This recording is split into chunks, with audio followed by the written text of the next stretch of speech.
Hey, Washington Commanders fans. Today, we've got two pieces of news that might shake up your expectations. We'll talk about Trey Hendrickson and how his future might be moving away from our team. And we'll tackle the tough subject of two Commanders players underperforming, so much so they might be cut before the season even starts. And this isn't just random speculation. This is the latest inside information from the Commanders' inner circle. And of course, don't forget to like the video. It's just a click, it's quick. For those dreaming of Trey Hendrickson in a Commanders uniform, reality might be a little harsher than expected. The defensive end recently expressed dissatisfaction with the Cincinnati Bengals, seeking a new contract that places him among the league's elite.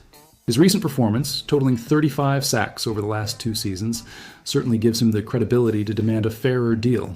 However, talks about this possibility are about to explode. Reports indicate negotiations between Hendrickson and the Bengals have restarted, which could be a major obstacle for the Commanders. The player's preference has always been to stay with the Bengals, and this renewed activity suggests the Bengals are willing to meet his demands. This is definitely something Commanders fans, who were hoping for a miracle trade this offseason, need to consider. With talks resuming, many wonder if Hendrickson will actually leave the Bengals.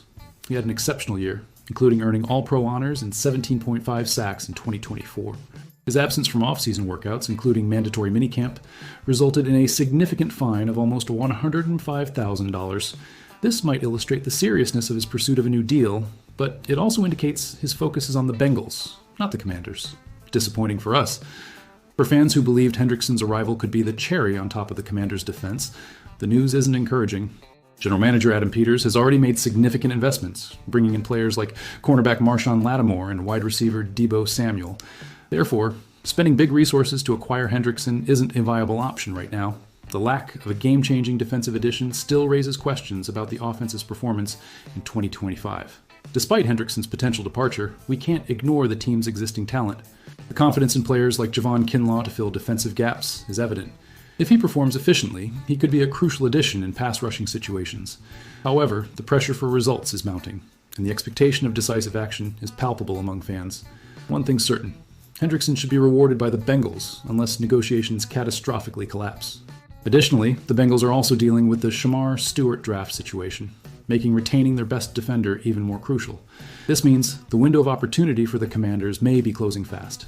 Currently, the team seems content with its options, but the question remains, for how long? The team needs a roster that truly allows them to compete at the highest level. Whether changes will occur before the opening week is still unknown, but fans are eager to see how this plays out.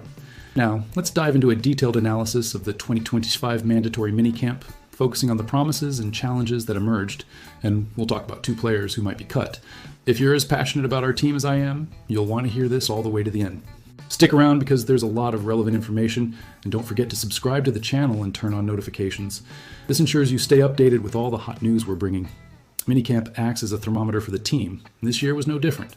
With the conclusion of the off-season program, the Commanders excelled in several areas during these days of activity. The importance of this minicamp can't be overstated, as it provides an opportunity for players to fine-tune their performance and establish a solid foundation before the season ramps up. With the spotlight on them, it's crucial that all athletes take advantage of this learning space.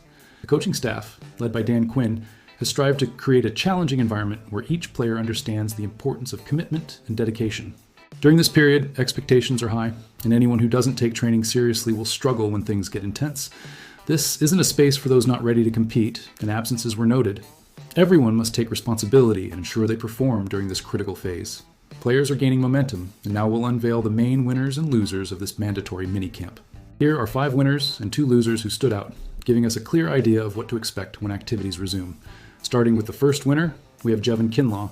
Few believed he justified the hefty contract he received, but the key figures behind that decision have a different perspective. Kinlaw ended up signing a 3-year, $45 million contract with the Commanders, undoubtedly intensifying expectations. The pressure is on him to show that the trust placed in him is deserved. He has the opportunity to be a game-changer on defense, especially after Jonathan Allen's departure.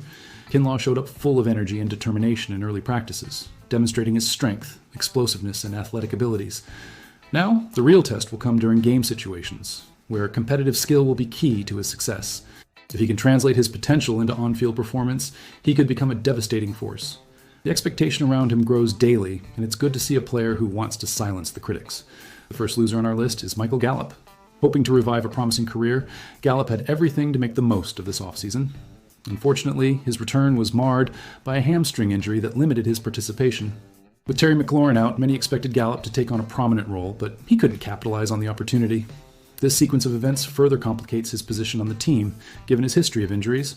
Although he's known for his productive capabilities, Gallup's absence during minicamp not only represents a setback, but also raises questions about his ability to contribute when we need him most. Coach Dan Quinn, however, will apparently give him a real chance to prove his worth, considering his time in Dallas. However, time is running out, and he needs to make adjustments quickly to prove his effectiveness. The second minicamp winner is Josh Connolly Jr. He surprised everyone by being selected 29th overall in the draft, but as an offensive tackle, he has a lot to show. The expectation is that he'll find his way to a starting position, and with the support of Laramie Tunsil, he can form a solid offensive line for quarterback Jaden Daniels. His technique and dedication have been noted, especially regarding his performance in practice. Connerly has not only adapted, but seems to be positively influencing the offensive line. The chemistry with Tunsil is promising and can benefit both running backs and the quarterback himself. If he continues to develop as he has been, he will certainly become an important name in the NFL and one of the pillars of the Commanders' new generation of players.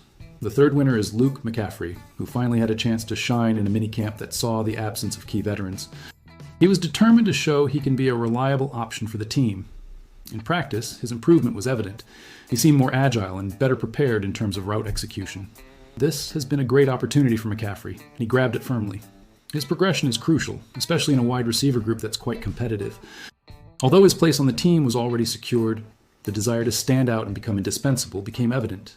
Ending the offseason with this energy is what he needed to prepare for the season and establish himself as a constant presence in the offense. Jordan Magee also deserves recognition as the fourth winner. After last season was marred by injuries, he's eager to make up for lost time and contribute significantly to the defense. Magee was one of the highlights during minicamp, showing he's ready for a more active role. The knowledge he possesses of the system could be crucial for his function alongside Bobby Wagner and Frankie Louvu. Magee is establishing himself as a viable option in the linebacker corps, something the Commanders need. He's already proven he has the physique and athletic abilities, and if his development continues in this direction, he could become a vital piece for many years. Gaining the coach's trust is essential, and it seems he's doing exactly that. Finally, we have the fifth winner, Marshawn Lattimore. He's a cornerback who experienced a complicated chapter, but in minicamp, he stood out for his health and vitality, responding forcefully to criticism. Having an athlete who previously dealt with injuries in peak form is promising for the defense. Lattimore admits he went through difficulties, but he seems to be back to his best. The coaches are closely monitoring his development to ensure there are no more setbacks. The interaction between the defense and a high-level cornerback has the potential to make a difference in games. The pressure is on him, but he's willing to prove his worth and the impact he can have in this new phase for the Commanders. In contrast, the second loser, Noah Brown, has become a concern again. After failing to contribute last season due to injury, he suffered another setback during minicamp. The worsening of this situation is alarming, leading to uncertainty about his status. Everyone anxiously awaits the results of the tests to find out whether he can continue competing. His injury history raises serious questions about his ability to stay healthy, and the nightmare of another interruption could be devastating for a player seeking recovery. Brown has proven his worth, but he really needs a smooth 6 months to feel secure and return in style. And so, we conclude our analysis of the minicamp winners and losers. Now, fans, I want to know, how do you see the future of these players, especially those on the line between victory and defeat? Will these challenges cause them to evolve surprisingly? Leave your opinions in the comments, and don't forget to subscribe to the channel for more updates on the Washington Commanders.